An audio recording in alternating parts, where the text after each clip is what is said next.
Welcome back to Drawbridge Finance. My name's Levi Woods, and today I'm driving around doing some errands, and I need to get some gas.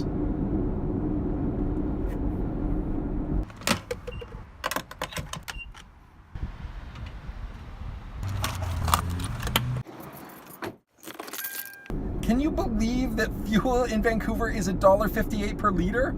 It is it's getting kind of crazy. And there are cars everywhere on the road. And it brings up one of my most important personal rules.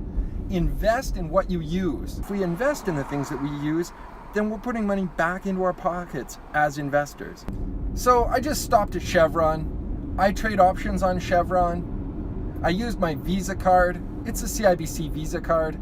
I trade options on Visa, I trade options on CIBC, and I'm a CIBC shareholder. And I just dropped 85 bucks at the pump. That transaction is something that I consider a triple play. One transaction paying me 3 times. That's my thought of today. Let's get rich together.